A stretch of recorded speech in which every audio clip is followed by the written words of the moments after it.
This is an extraordinary honor and personal pleasure to welcome Shirley Ward tonight, who is, as many of you will know, renowned for her work in the field of pre- and perinatal therapy. She is an international speaker and has been working in this field for over 40 years and has an extraordinary wealth of both personal and clinical experience. She is an author of a series of books, which I can personally recommend because they're full of not just theories and ideas, but the application of her work in a clinical setting, which I find absolutely riveting. Many of you may know that in the 70s, sorry to date you, Shirley, but we have to mention things like the 70s, but back in the 70s, Shirley was side by side with Frank Lake in association with a very dear friend and colleague of hers, Alison Hunter. And they were really forerunners in the field of regression therapy, primal integration therapy, blazing the trail, if you like, when all of these words that may be household to some of participants today were absolutely unknown. So in the 80s, Alison and Shirley came to Ireland to develop an Amethyst Association, which is known by many and highly respected by many. And this was a really pioneering, and I think we can see the gorgeous amethyst around Shirley's neck, which is just such a delight to behold, really lovely. And during this extraordinary time, Shirley's work has shown time and time again how this isn't just about theories, but it has an extraordinary relevance for daily issues. And it's really a question of social issues. And that's what tonight's talk is going to be about. It's about the very deeply moving topic of suicide, parasuicide, and self-harm, which has touched many of us personally, and certainly we know people who it has touched.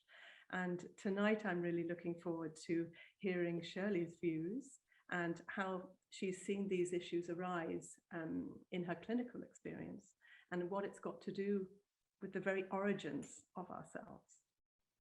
So thank you, Shirley. Looking forward to hearing your words. Thank you very much, Sarah. Hello, everybody. I'm absolutely delighted to be here, and I'm also very excited. Yes, thank you for joining us this evening, and it's a great privilege to be with you.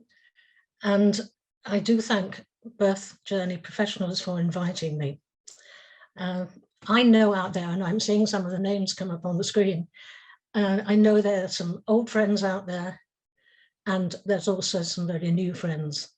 So my love and blessings to all of you. And I do hope that you find the talk very useful and that you can use some of the ideas in some of the work that you're doing.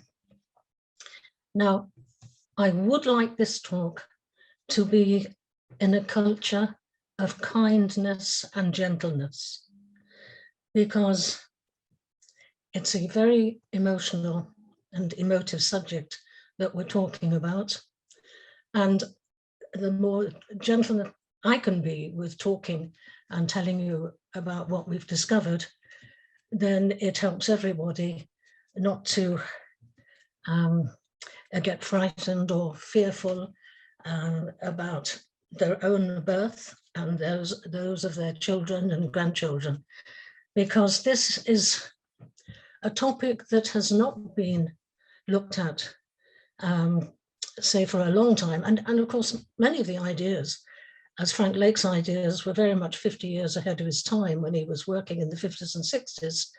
I know that the work that we have done is also very much ahead of its time.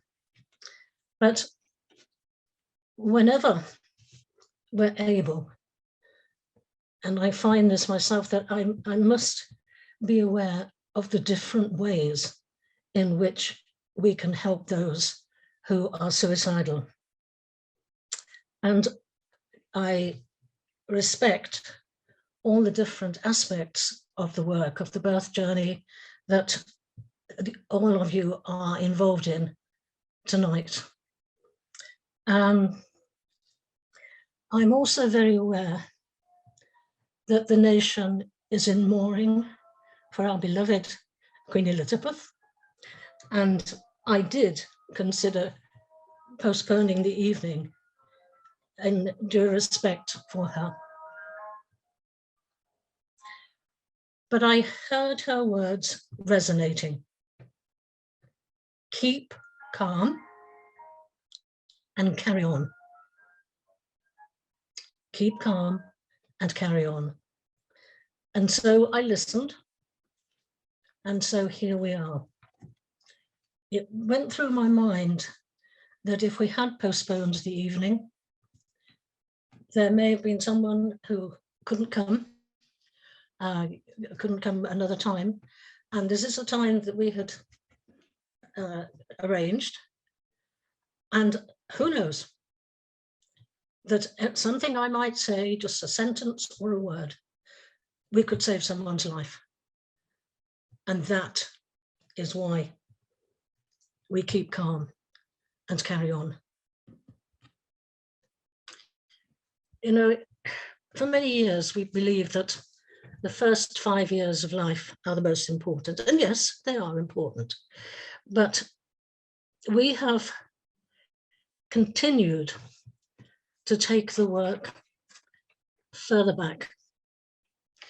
We've gone back to preconception, to conception, the birth journey, and birth itself. And we have looked at the psychological, physical, and emotional events that happen to the blastocyst, to the embryo, to the fetus. It is rare work, but it all goes back to Frank, which I'll talk about him in a minute. But, you know, we all have problems, but we found that our research shows that our lives are governed by our experiences from preconception to birth. Our lives are governed by our experiences from preconception to birth. And Frank, 50 or 60 years ago, was saying it all comes in at conception. All comes in at conception. And this is how he used to be. He'd be running around with his charts and things in the Clinic of Theology in Nottingham. And he knew he was right. But what we've found, we have continued with Frank's work, and it defines who we are, how we relate to each other, how we relate to the planet, and how we live and relate to our future. And that is massive. It's absolutely massive. And when I first got into this work, I had no idea I'd still be doing it 40 years later, and still finding with the research, still finding new things out and saying, oh my God, that's where it comes from. So one of the concepts that I've taken this onto is that it's my belief that if we can heal the things that go wrong in utero, that cause the negative and destructive characteristics of us, we can link this in and transform the negative characteristics into the positive, and it can help us with climate change. And of course, this was going on in the 1990s. I was writing about healing birth to heal the earth. And I have developed this more as well. So it's just an amazing concept for global healing, for conscious global healing. It just needs to be brought into consciousness. And I guess that's what I'm trying to do today. I'm very sensitive to the fact that without prior knowledge of this work, one or two people may get a bit frightened, but you don't have to be. Because well, this thing is saying Oh yeah, the image, look. Said, Ah, Thanks. You okay? If anxiety sets in and people are fearful, don't be anxious, because no one is to blame. When we become pregnant and have babies, we don't know what happens to them. And, it's been acknowledged that it's a warm and comfortable place for the baby to be. But unfortunately, that's not what we're quite learning. Excuse me. I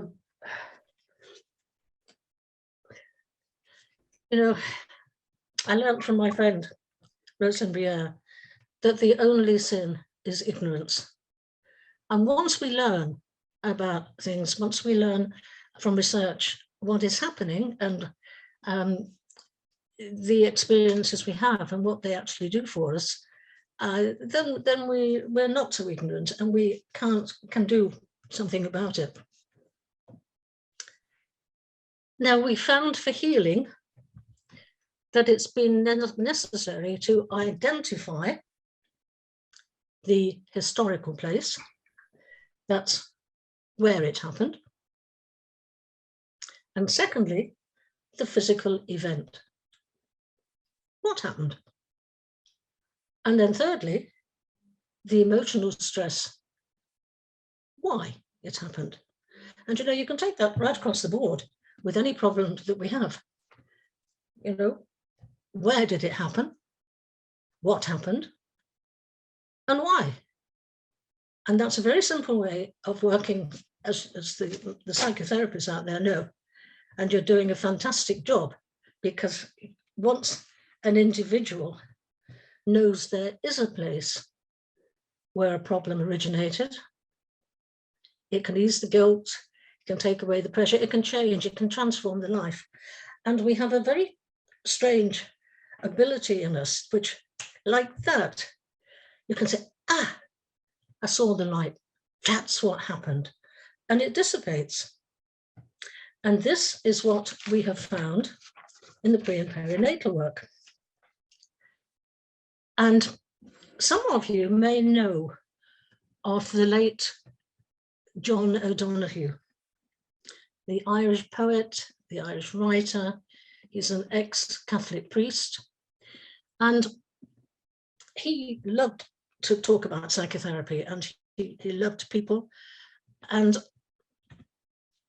I attended a lecture in 2004 that he was doing on divine beauty.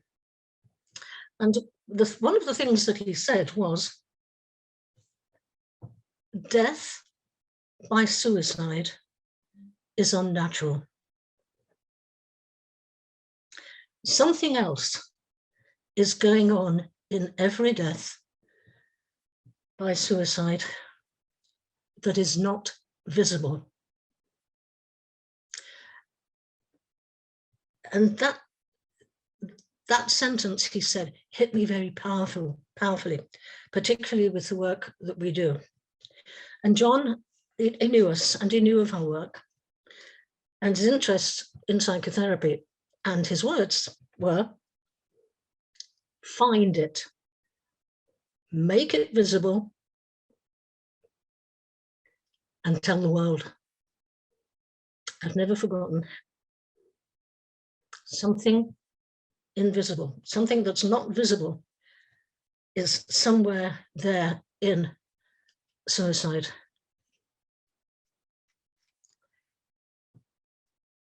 It's what we've been attempting to do through dedication, commitment, and experience of the concept that are years before their time.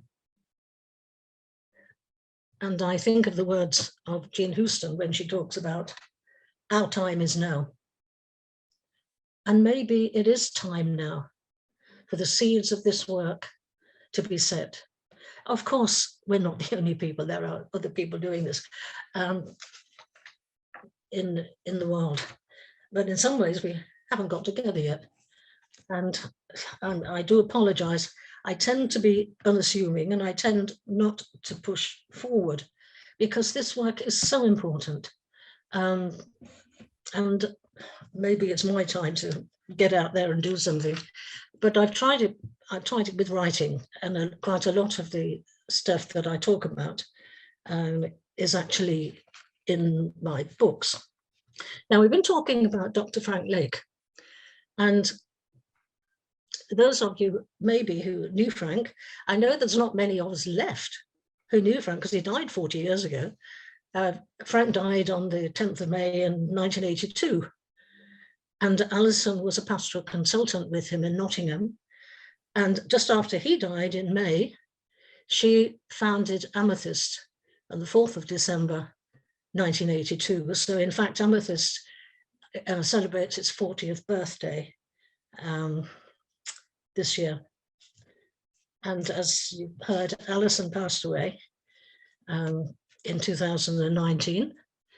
And we continue the work. Carmel Byrne works with the children, and she's probably there somewhere. And we must continue the work. Unfortunately, we were evicted from the centre that we were working in, and so we're now living in different places. But the work goes on, and it's great to be able to be passing this work through Zoom. Now, Frank was the first British psychiatrist to recognise that stressful pregnancies, traumatic births, and as far back as disharmony and conflict at conception may hold the key to subsequent adult behaviours. And relationships, mental health issues, such as suicide tendencies, personality disorders, diseases we develop, and also the blocking of our human potential by trauma and stress. And I don't know, with the psychotherapists who are there, I'm very aware that when people do their work in their psychotherapy, my goodness me, they do change, and it transforms their ability, their mental ability, their human potential. And it's a wonderful way of blocking the trauma, of unblocking the trauma and saying, come on, live your life, have a better quality of life. So much happens in the psychotherapy. Now, one of the difficulties of me saying on Zoom is that I've got a paper here with some bullet things on it, which gives me some idea of what I'm going to talk about. But I do tend to be a spontaneous speaker. And so you'll see me looking at the list, and then the spontaneity comes out too.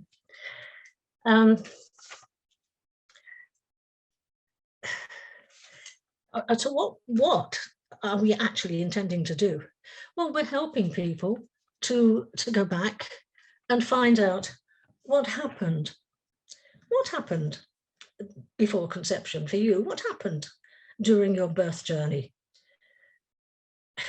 You know,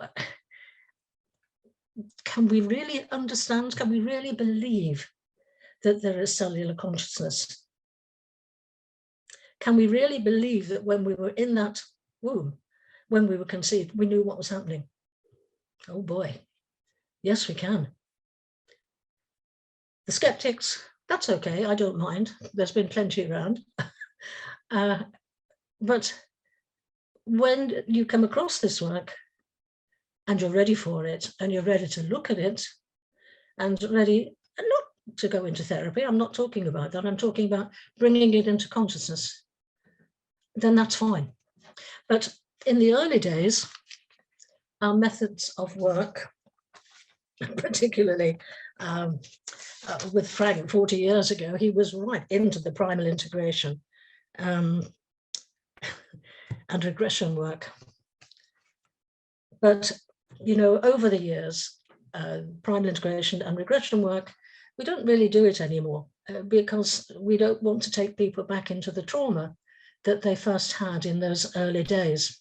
And so we help people experience the experimental work of remembering and integrating the negative patterns into their life, into a healing perspective, we now use or utilize much more gentle ways through visualization and meditation. And of course, Alison was brilliant at meditation. And she was the one who really took people through their journey. And you'll find I've got 2 or 3 of Alison's meditations in my books, because it's something, if you get a group and you go through the meditation and you read it and work together, you might get some results. But she really was superb at doing it. And then we use artwork.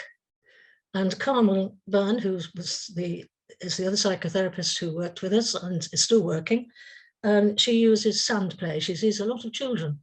And my goodness me, the work that she does, it doesn't take too long to get a child through. When you get a 6-year-old who's suicidal, it's almost unbelievable. But she does the most wonderful work with children. We also did shamanic journeying. And one of the things that some of the students used to like to do, and the graduates, was to do the quantum field experience in the rocks and stones on the landscape. So they'd go and do some rebirthing or some meditation or whatever in the rocks, in that wonderful spiritual energy. Oh, I'm having a problem, Sarah, because it's not a problem, but it's just my curiosity. I'm seeing the questions and things coming up, and I'm trying to read and say, what's that? What did they say? So a way of shutting that off if you want, but no, it's fine. No, it's not distracting me. I'm just nosy. I'm just curious as to what. I'm very good at the interpersonal relationships, and it's just seeing a little square coming up. I'm saying, oh, okay. So I talked about John and that which is not visible, and that has carried through our work quite a lot. But just to define, we know that suicide is the act of ending one's life. And, I am very much with you in the group if this is what you're experiencing at the moment or have experienced. But we're doing what we can. We are all looking for where it might have come from and how we can help people. And we know that depressed people are at a high risk.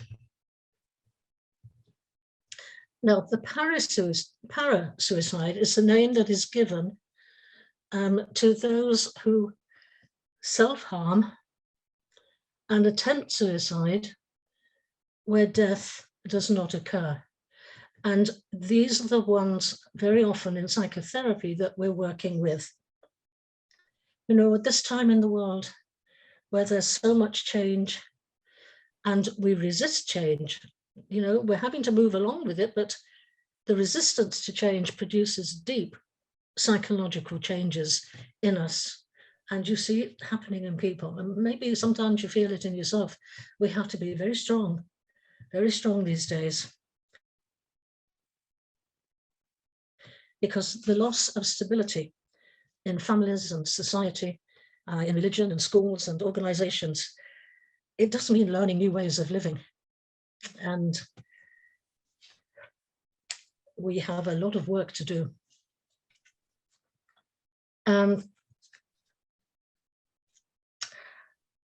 I've said about remembering, and we take people back to remember, but how do people remember? Because quite honestly, we're like tape recorders. If we have to remember, we will. And we're like tape recorders.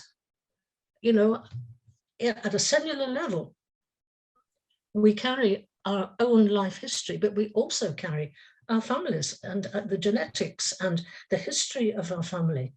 But if you want to go further, we've got the history of the world in us. And I've really found that opening up the channels in order for human potential, oh my goodness, if you read my last book, bringing in the concept of fractals, which is the rhythms and patterns of the universe. And it may be what they used in the medieval times of as above, so below. And I think it was Leisha I was talking to, and I said, in the cosmos, you've got all the stars and the heavens, and then we can bring it down to the planet, and we can see all this on the planet, and it comes in a fractal, in a rhythm and pattern, and then we go inside the human body, and you've got the kidneys, or whatever organ it is, which has the same patterns that are up in the sky. And so I had to stop there because it was so exciting, but I haven't got time to go a little bit further. So yeah, the memories are in us. And it's a good job we don't remember everything. But I think, even in psychotherapy, we do. We do remember, and our therapists will help us to remember these things. But it doesn't have to be negative and distressing, because we need to make it positive. One person who has helped us to understand what the emotions are, Candace Pert. Candace, C-A-M-D-A-C-E, and Pert, P-E-R-T. She had a wonderful book in 1997 called Molecules of Emotion. And that really helps us to understand how the body chemicals manifest emotions. So I'm not a scientist, I'm not a medic, I'm an ordinary person who's doing psychotherapy, and I love people, I love our planet, and I just love to hear people's stories and to help them to move on. And the other person is Bruce Lipton, who will help us to know how we remember. And his book, Bruce Lipton, is Spontaneous Evolution. And at first he talks about nature and nurture, but he gets rid of those two, and he says it's environment. And of course, this helps us in pre and perinatal, because the environment in the womb where the baby is developing and growing, that's the most important thing. And so what happens in that environment is important. And Frank, I guess we've got cellular memory, but Frank believed everything came through the cord and through the umbilical cord, and he called it negative umbilical affect. Now, I used to have long conversations with the late David Chamberlain. Wonderful, wonderful work, the lovely man. And he believed it was energy. And so I had discussions with him and his wife, Donna, because they believed it all came on the energy level. Now, if any of you are doing the different therapies, complementary therapies, you work on the energy and you'll work on the chakra system. So, we know that there is an energy system and there is something that you can be working on. And so the energy centers play a large part, and babies have them too. Now, you might be saying, well, get on with it. How do we work with them?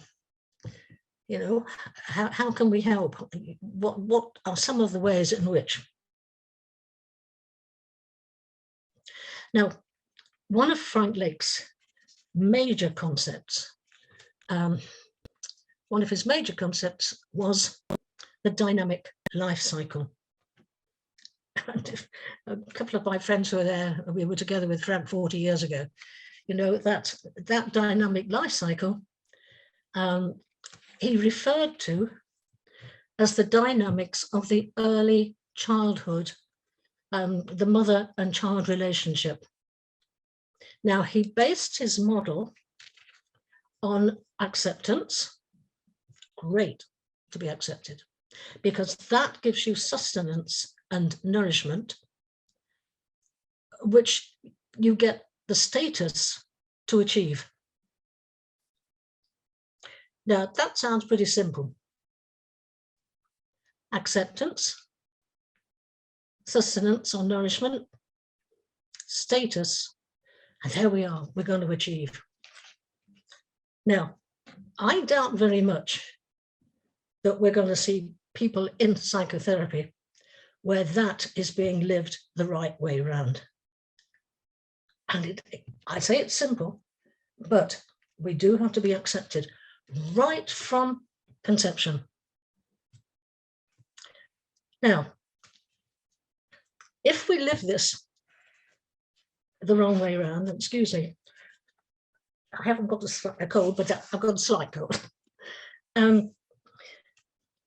If we live this the wrong way around and we achieve to get the status which nourishes us to be accepted. In other words, if we're workaholics, if we work our socks off to be accepted. Unfortunately, this is the depressive way round.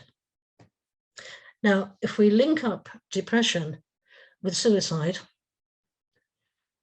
I believe that this is one of the basic models, and I'm sure people are using it anyway, but we've always used it because it is so much the foundation of being able to change and transform some of those depressive ideas. And so, if we work like Billio to get that status so that we are recognized, it feeds us to be accepted. Unfortunately, it is the depressive way around. And,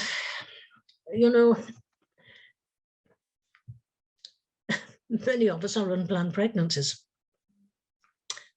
and workaholics and attempting to be accepted. Now, don't take this to heart. This is how most of the world is. And what's happening now with so many of the complementary medicines and the different ways of birthing and birthing in water and all the different things that people are doing, they're trying to get that the right way round. We can change, but it has to be recognized. We have to know that's what a depressive is doing. Now,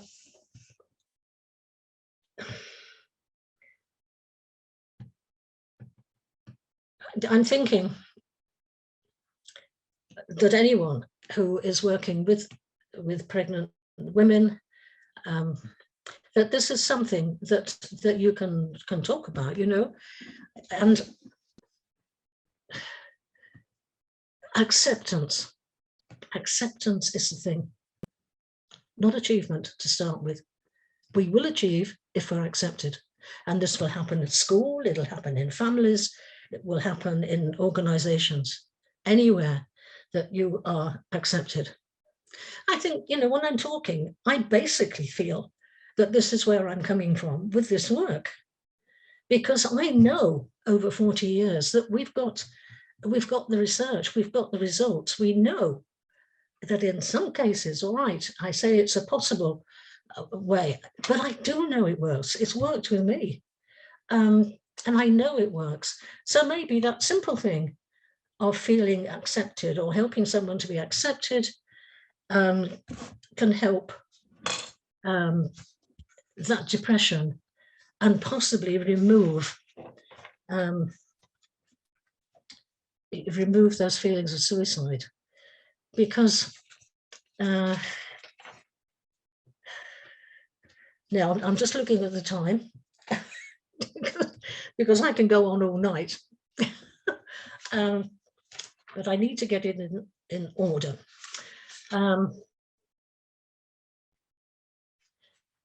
Now we know that when it is so difficult, it is so touching. It is so tender, such tender work to be with someone who is suicidal. And sometimes it's very hard work and it's very worrying. And so, you know, I'm with you. I'm with you on this. I might be sitting here, you know, saying all these wonderful things if you want, but it is the interpersonal relationship that we have with those who are in such distress. But all we need to know is that we need care and understanding from others. We need to be cared for. We need to be loved. And, you know, don't condemn people who are feeling suicidal, because they are in intolerable pain. And that intolerable pain comes from that invisible place in the womb that we don't know anything about, that we haven't known anything about. And the words of these individuals in pain, whether they say them or not, I am here. Help me. I am lonely. Care about me. I am scared. I need someone to help me. These are the underlying words. They're the deeply hidden words from that secret, invisible place where they are too deep to be spoken from. But professionals need to be aware of it. Don't criticize and condemn those and hate those who are suicidal. They are in deep pain.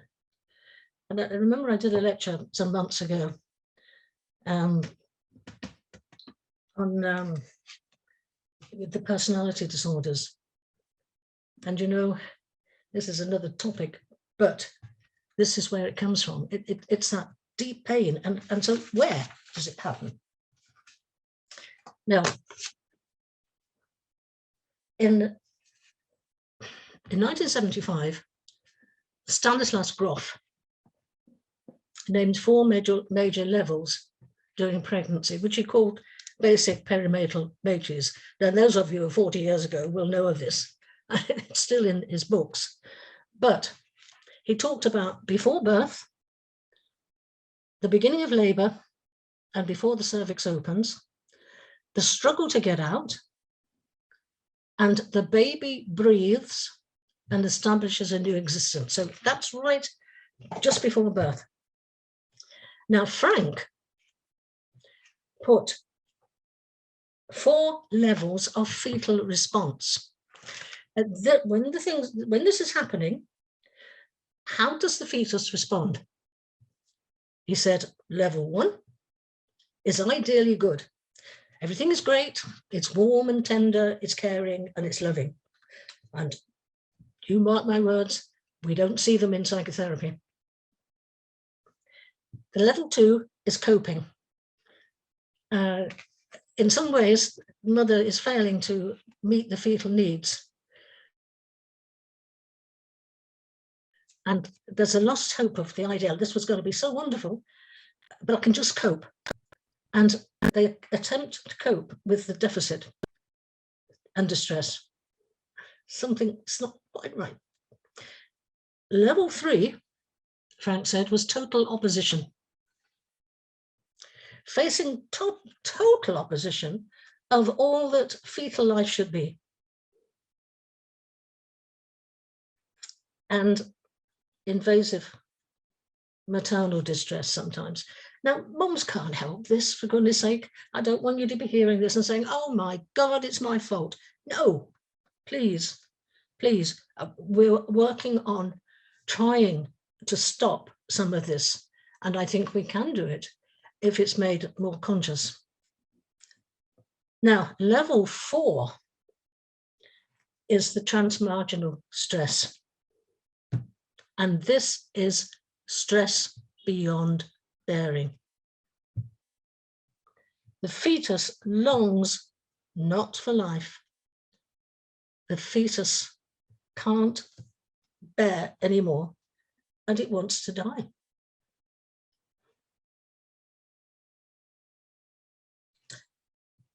And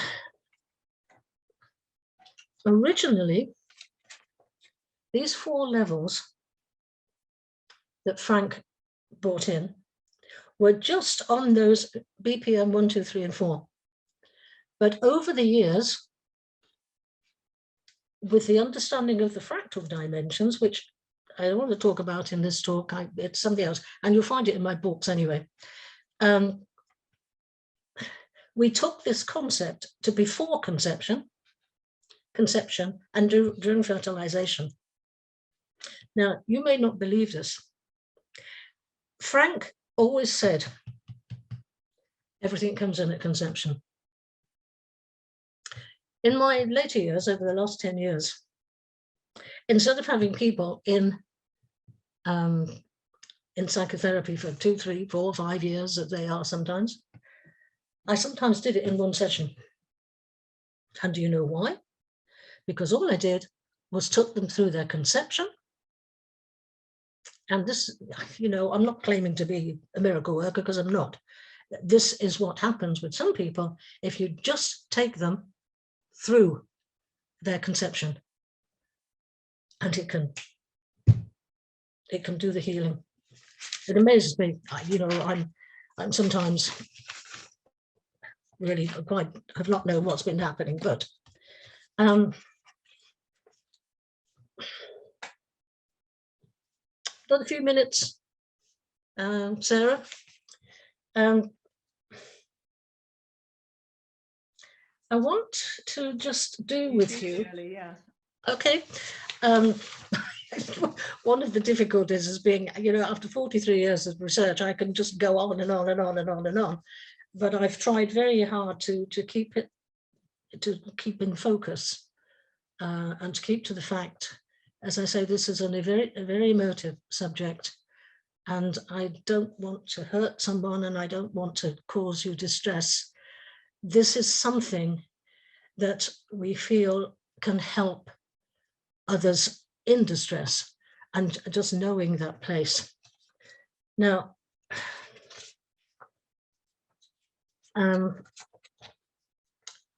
one of the things is that there are types of suicide, and I'm coming now to the external. There are types of suicide that coincide with events in the pre and perinatal period, but it's also related to birth. Now, I'll try and do this very gently because I really don't want people to be hurting and to get distressed. But there has been a lot of writing, and there's been some research done that,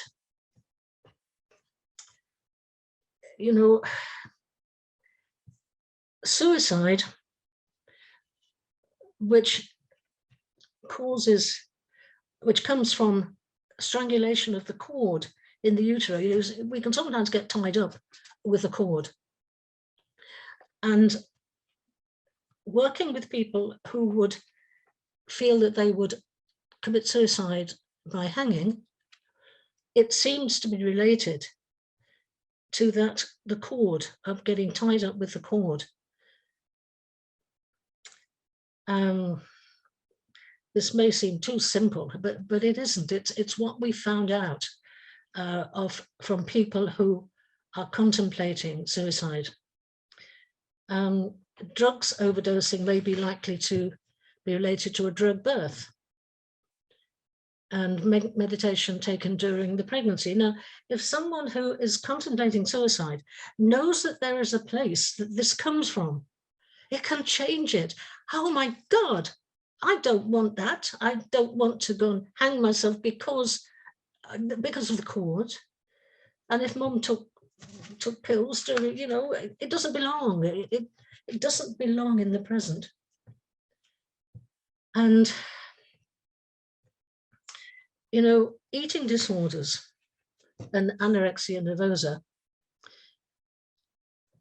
you may not say this is suicide, but actually it is a slow death technique.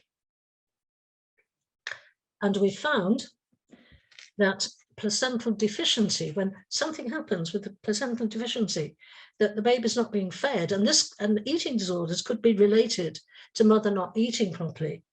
And this is why mum needs looking after, mum needs care. That could lead to a place of non-eating. And, you know, whatever happens to a teenager or whatever, if something mirrors what was happening to mum, it jumps the years. It doesn't belong in the teenage years. It belongs way back. And once we recognize this, we could work with it. No, I could do, you know, where are we doing? It's 7:45. You see, this is a complete, this is something else that could be done. And, you know, maybe I haven't given you what you wanted, but what I'm trying to do is to make it conscious. There are places that this comes from. Don't get stressed, and, you know, do what our beloved Queen said. Keep calm and carry on. You know, learn about this. Take it into consciousness and know that, you know, I said there might be something that I say that you can take, and you may save someone's life. You know, just to lighten the end of this.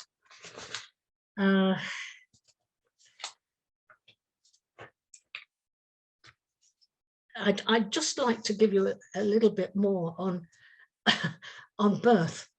You know, if you're in a relationship with someone who is, what can we have? Cesarean, for example. Okay, a cesarean birth. They don't get any help, you know, from mum. They don't get any help from mum at all. There's no vaginal push. And so they don't do anything. They let everybody else do it for them. And you get another cesarean in that relationship, oh my God, nothing will get done.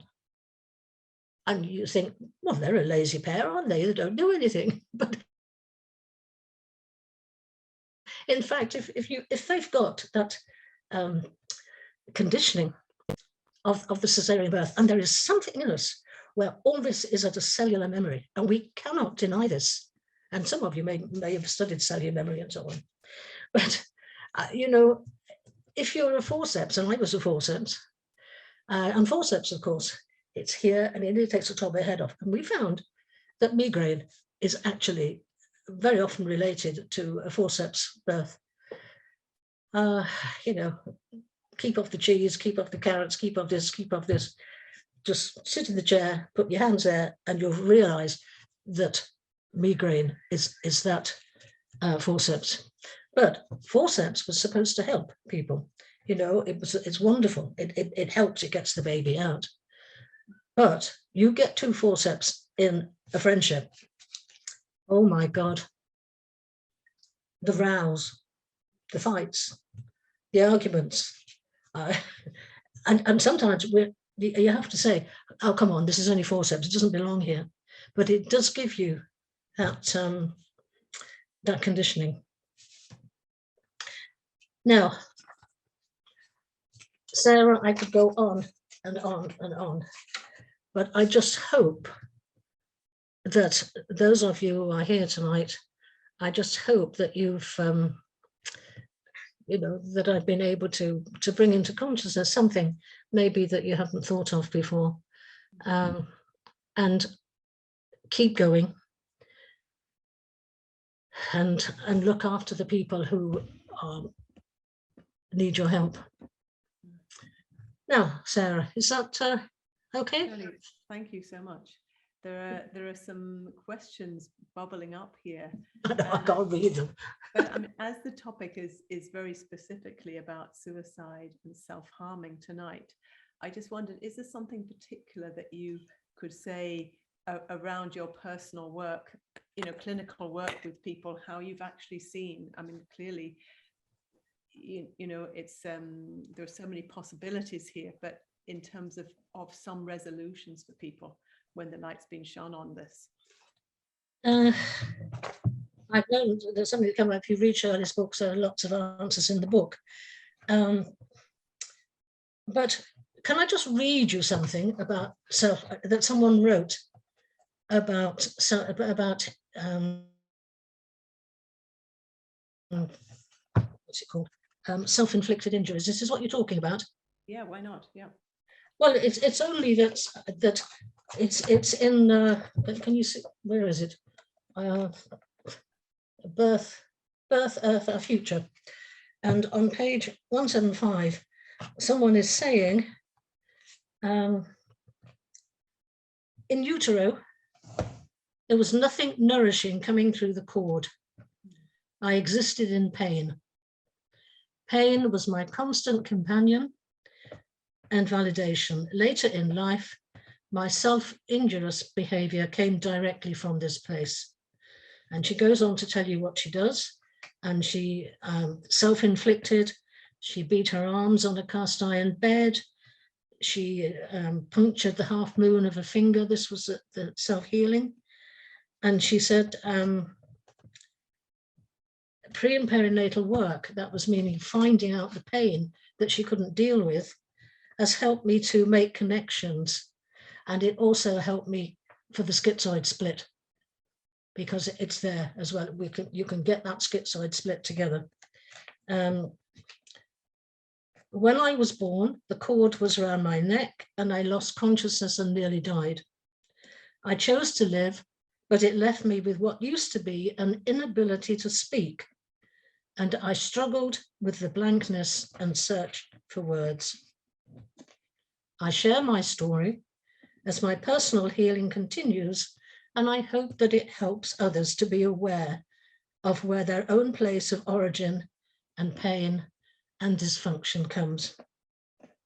There are many techniques to reach the box that hamper our personal growth.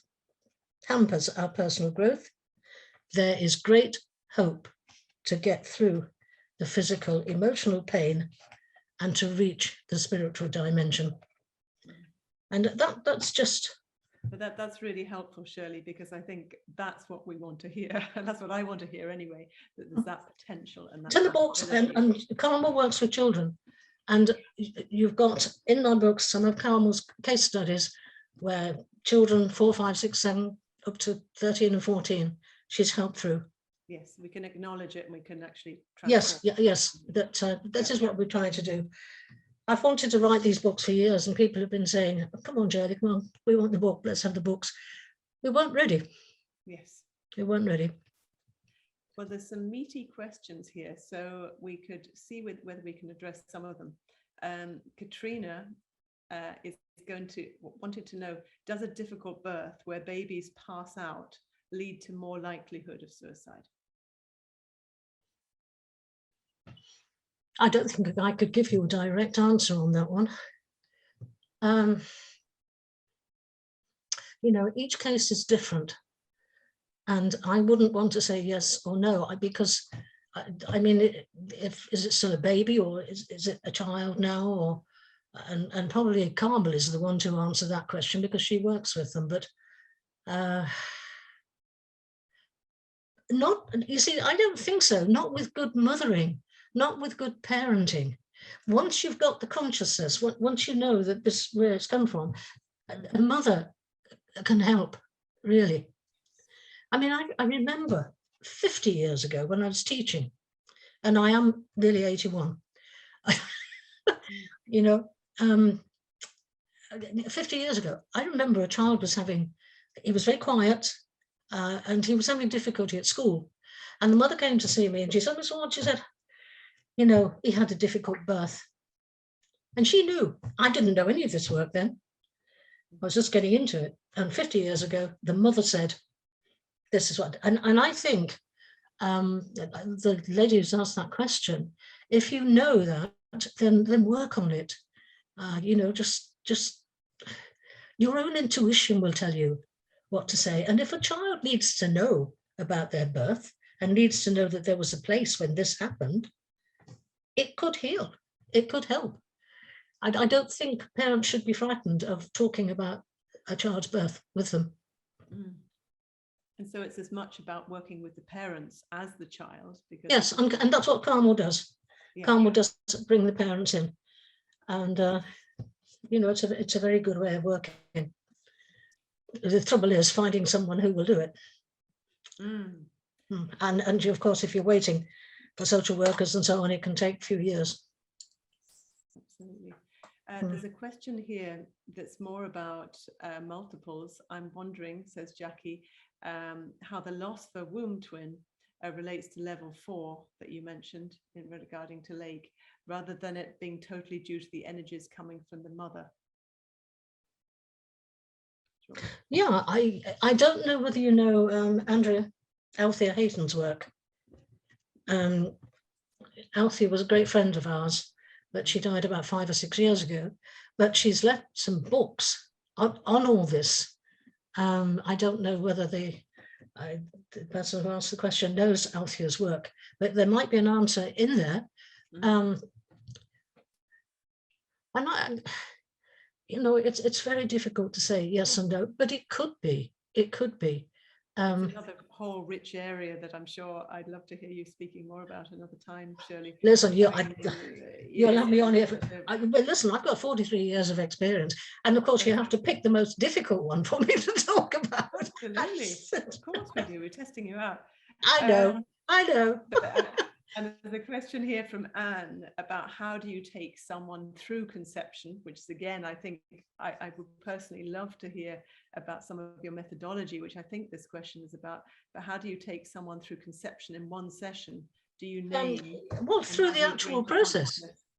You'll find there's some of Alison's preconception. And, you know, in preconception, you need to, what Alison used to do was when she had a group, she'd talk to them for about half an hour and she'd get all the information, you know. So what were parents doing? Where were parents living?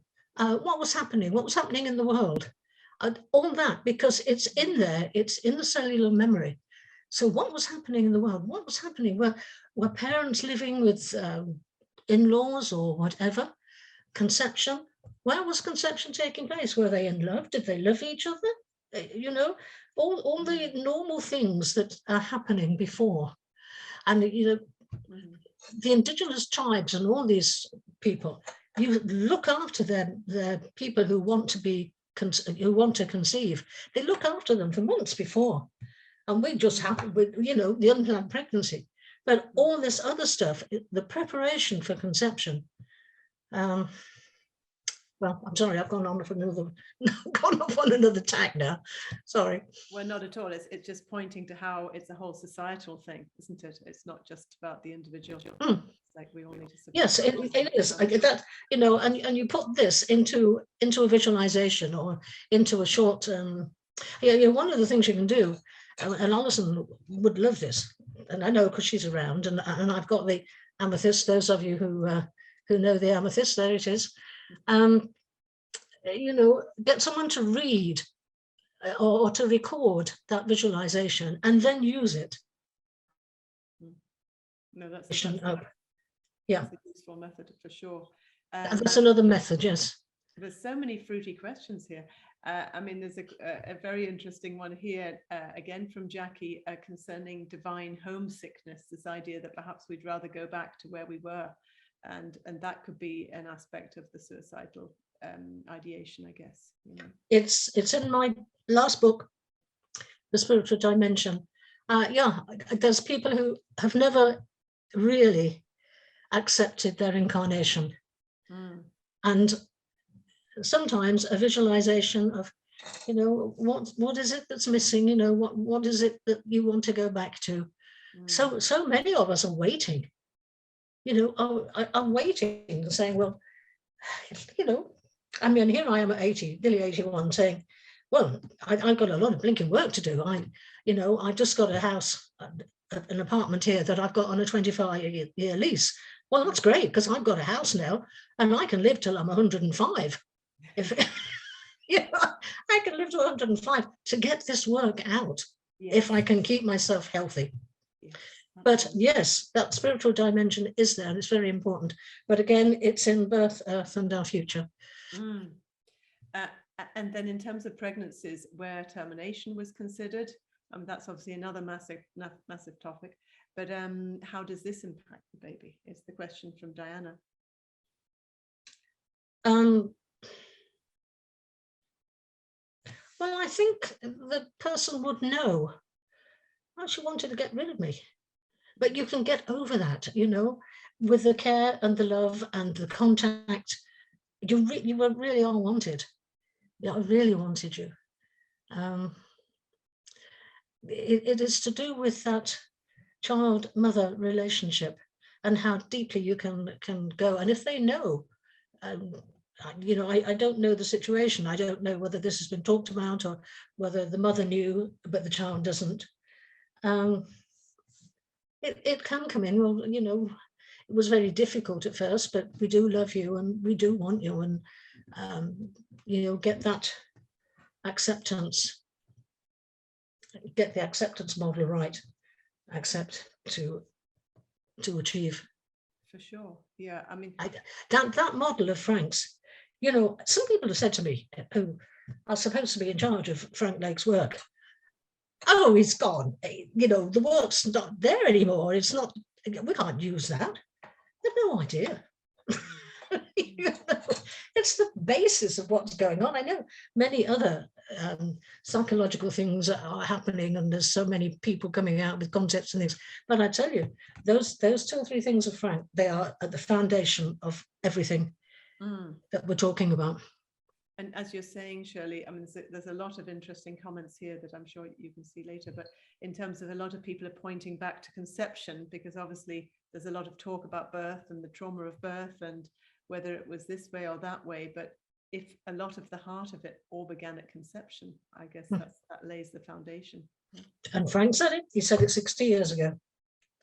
Yes. And I've just seen somebody saying, yes, Untwinned by Elsie Hayden is a wonderful book. Yeah, it is. Oh, we lost her too soon. Yes. She got so much to do, and she was a great loss.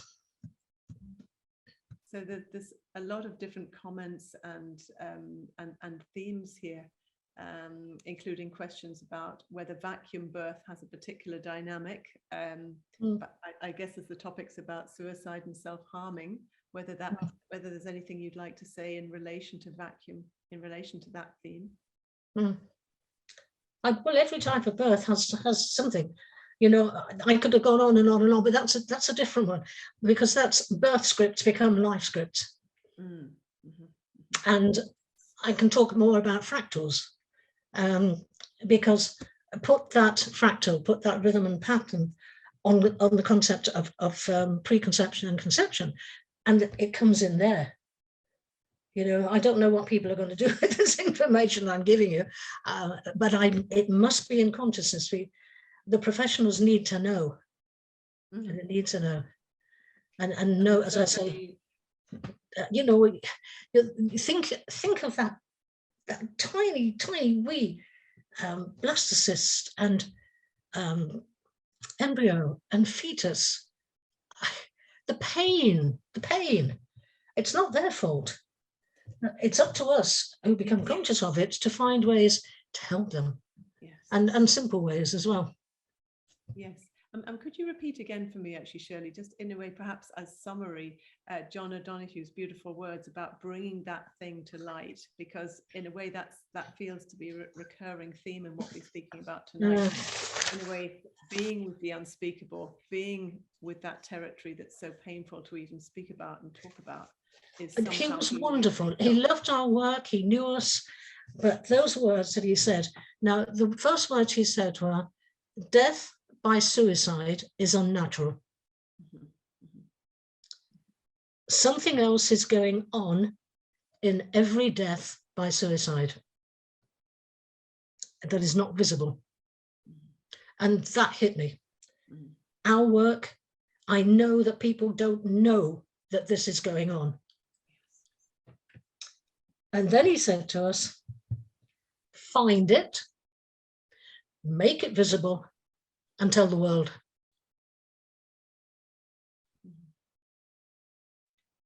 There's a question here from Penny Yoram, and I think you're referring to Carmel Byrne with a small c, looking for someone working with this methodology to work with my daughter to work through the impacts of the death of her twin in utero. So that's lovely, Penny, and I'm sure through our birth journey you'll find many other therapists in your area. And I need to pull together some of the people. I forget which centre it is, but they do teach this work as well. Jim O'Donoghue was he was the boss. He was the president of clinical theology at one point, and he brought it into. So there are people out there, and some of our graduates are working out there too. This is in Ireland, of course, because I'm in the west of Ireland. So, and there's Carmel Byrne. So we're really very appreciative, Shirley, of your time tonight, and in a way just to open up some of these, say, the darker spaces that people aren't really brave enough to speak about. So thank you so much for coming forward and continuing to shine the light here. There's a few recommendations for a few names as well. So look, Shirley, thank you so much, and I'm sure there will be a continuous possibility of having questions and so forth as yes, well, I'm very aware that I don't want people left in a space where they said, well, what do we do now? Yes. And if you can wait, I'm very happy to say, look, if you got a question or just email me. It's shirley@shirleyward.org. My website is shirleyward.org. There are answers in my books, which are on sale at Amazon. And the first one is it's going into its second edition, but it won't be for a couple of months. Yes. But Healing Birth and Healing Earth is out there, and Birth, Earth and Our Future. And I'm in the process of writing Conscious Global Healing, which is what I'm tending to do now, of making people conscious of what happens psychologically to that fetus. Yes. Okay. Well, and thank you so much. Thank you for having me. And God bless you all. Thank you very much for coming. And hopefully in the future we'll hear more from Shirley as well, and the wealth of experience that you have to offer. So warm thanks, and delighted to be hosting you tonight, Shirley. So thank you so much. Thank you very much indeed, and thank you for all your help, Sarah.